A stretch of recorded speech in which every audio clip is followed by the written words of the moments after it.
Doctorazos, doctorazas, un saludo muy especial para todos los que estéis viendo estos vídeos y mucho ánimo con el estudio. Soy Gorka de Frutos, soy residente de Medicina Interna en el Hospital Cruces, en Vizcaya, y soy el profesor de Psiquiatría de la Academia Mir Asturias.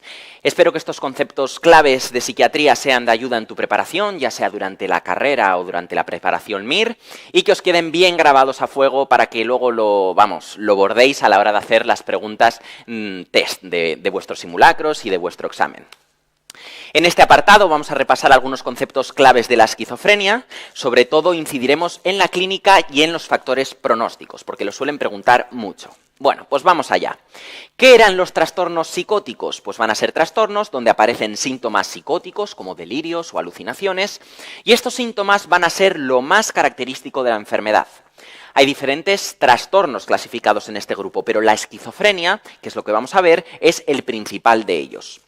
Es bastante prevalente, fijaros que afecta al 1% de la población, y lo fundamental de la esquizofrenia y lo que tenemos que grabar a fuego es que no diferencian lo real de lo irreal. Oyen una voz y no se dan cuenta de que no existe, se creen que es real. Atención, porque en la esquizofrenia pueden aparecer un montón de síntomas y ninguno es patognomónico de la enfermedad. El diagnóstico se hace teniendo en cuenta muchas cosas. Quizá a nosotros lo que más nos llama la atención pues son las alucinaciones, los delirios, que quizá es lo que nos parece más gore, pero a ellos lo que más les limita va a ser otro tipo de síntomas como el embotamiento, por ejemplo. Recordar que la esquizofrenia es una enfermedad crónica y que limita mucho la vida de estos pacientes.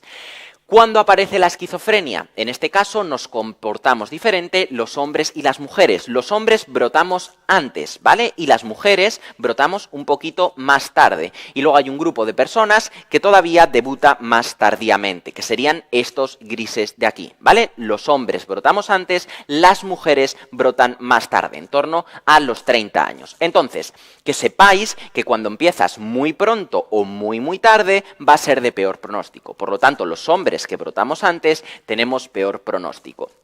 ¿Y por qué tengo esquizofrenia? Pues por la mezcla de la carga genética que me predispone a ello y el ambiente que me ha ido empujando hacia la esquizofrenia. Fisiológicamente, ¿en qué se basa esta enfermedad? Pues en que se alteran unos neurotransmisores. La dopamina, ya lo sabéis de sobra, pero también os tiene que sonar que se altera la serotonina y el glutamato. Aún así, ya sabéis que el más importante es la dopamina, que estará por las nubes. La clínica de la esquizofrenia se divide clásicamente en síntomas positivos y síntomas negativos, pero luego no os olvidéis de que también pueden tener afectadas las emociones y también pueden aparecer incluso problemas cognitivos. Entonces, todos sabemos muy bien, ¿no?, que las alucinaciones y los delirios son síntomas positivos, pero hay cosas, ojito, que nos pueden confundir. Positivo son esos síntomas que una persona sana no tiene y que los ganas cuando empiezas con la esquizofrenia. En cambio, negativo es cuando una persona sana tiene una capacidad y en el contexto de la esquizofrenia la pierde. Por ejemplo, una persona sana tiene capacidad para pensar y cuando empieza con la esquizofrenia puede perder esa capacidad. Entonces, la alogia, la falta de pensamiento, va a ser un síntoma negativo. Es una capacidad que he perdido. Y una persona sana, por lo general, tiene ganas de hacer planes, tiene ganas de hacer cosas, y cuando empiezo con la esquizofrenia puedo perderlo, ¿vale? No tengo ganas de hacer planes, estoy con abulia, estoy apático. Estos son síntomas negativos, cosas que he perdido. En cuanto a los positivos, decíamos delirios, alucinaciones, pero ojito, porque la clínica desorganizada también son síntomas positivos y lo catatónico nos confunde muchas veces y por eso nos lo preguntan para fastidiar. El síndrome catatónico tiene síntomas positivos, aparece rigidez, aparece ecolalia, aparece ecopraxia, es decir, repiten los movimientos que haces. Y todo esto, recordar que son positivos. Yo no lo tenía y cuando empiezo con la esquizofrenia aparecen. ¿Y para qué dividimos los síntomas así? Pues porque unos mejoran con la medicación, porque dependen de la vía mesolímbica, y otros no mejoran tanto porque dependen de la vía mesocortical, ¿vale? Los positivos mejoran con la medicación y los negativos no. Solo un poco y cuando son antipsicóticos atípicos, de segunda generación. Entonces, ¿Cómo diagnostico yo a un paciente de esquizofrenia? ¿Cuáles son los criterios? Pues para hacer el diagnóstico tiene que haber síntomas durante 6 meses mínimo. Esto no quiere decir que los 6 meses el paciente tiene que estar con alucinaciones y con delirios. Los delirios y las alucinaciones quizás solo aparecen a lo largo de un mes, cuando el paciente tiene el brote, cuando tiene la descompensación. Pero antes de ese mes ya tenía otros síntomas diferentes de la lista. Y después de ese mes tampoco queda normal, ¿vale? Y se queda con otros síntomas de la esquizofrenia. Bueno, pues todo eso en conjunto tiene que durar más de 6 meses. Otro criterio nuevo que ha salido en el DSM-5 es que en la fase activa, en la del brote, al menos uno de los 2 síntomas que tienen que aparecer tiene que ser o alucinaciones, o delirios, o lenguaje desorganizado, ¿vale? Uno de estos 3 tiene que aparecer en el brote sí o sí.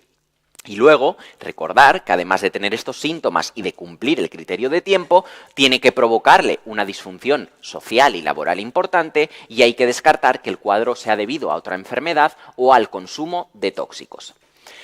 Otra cosa que tenemos que dominar es los factores pronósticos. Esto lo suelen preguntar mucho también. Esto es mucho más fácil de recordar si lo razonamos. Hay algunos que son de memorizar, pero la mayoría los sacamos por lógica.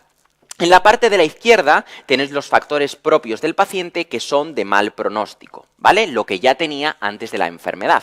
En la derecha tenemos los factores de la esquizofrenia propios de la enfermedad que son de mal pronóstico. Nosotros ya sabemos que si empiezas muy pronto o muy tarde va a tener peor pronóstico. ¿Quién empezaba muy pronto? Los varones, así que los varones también tenemos peor pronóstico. Si tiene mucha carga familiar, tiene antecedentes familiares de esquizofrenia, su esquizofrenia va a ser peor. ¿Por qué? Pues porque como tiene mucha carga genética, necesita menos empuje del ambiente para florecer y entonces va a aparecer antes. Y ya sabéis que la que aparece antes es de peor pronóstico. Ajuste premórbido pobre. ¿Qué quiere decir esto? Pues que si yo no tengo estudios, tengo mala relación con la familia, no estoy arropado, soy un desastre de la vida, pues voy a tener peor pronóstico. Y si tengo un déficit cognitivo, pues también me hace partir de un nivel más bajo. En cuanto a la esquizofrenia, entonces decíamos que si empiezo muy pronto o muy tarde, es de peor pronóstico. ¿Y qué es de mejor pronóstico? ¿Brotar de forma brusca o de manera insidiosa poquito a poco? Insidious, malo, ¿vale? Como la película. Como me mete miedo, me acuerdo de que es malo. Es mejor cuando broto de manera brusca. Imaginaros que yo estoy dando clase y de repente por la presión empiezo a oír una voz que me susurra «Dracarys, Dracarys». Pues me da un susto de muerte. Pero al de un tiempo esto se me va a pasar y no me vuelve a aparecer. En cambio, si esto aparece de una manera insidiosa, es más difícil manejarlo y va a tener peor pronóstico. En cuanto a los síntomas, ya sabéis que los positivos responden mejor a la medicación y los negativos no tan bien. Entonces, si tienes muchos síntomas negativos, pues va a ser de peor pronóstico. La forma de peor pronóstico es la hebefrénica, la desorganizada, aunque tenemos que saber que desde la publicación del DSM-5 ya no se divide la esquizofrenia en subtipos. Y cuidado, porque si el cuadro de esquizofrenia le sumamos, aparte de los delirios y de las alucinaciones, ideas obsesivas, pues lógicamente va a tener peor pronóstico. Pues bien, si ya sabemos los de mal pronóstico, los de buen pronóstico también, porque son lo contrario. ¿Cómo trato la esquizofrenia? Pues cuando está brotado voy a darle medicación para disminuir, frenar esos síntomas y una vez que han desaparecido voy a mantener la medicación en el tiempo con la menor dosis eficaz posible. ¿Por qué? Porque ya sabemos que estos fármacos producen muchos efectos adversos. De esta manera voy a intentar evitar las recaídas. ¿Y cuál es la medicación que vamos a dar? Ya lo sabéis de sobra, neurolépticos, antipsicóticos. Y luego recordar como curiosidad que en la esquizofrenia catatónica y en la hebefrénica, la desorganizada, se puede asociar terapia electroconvulsiva a los neurolépticos y es muy efectivo, ¿vale? Pues mucho ánimo y un abrazo.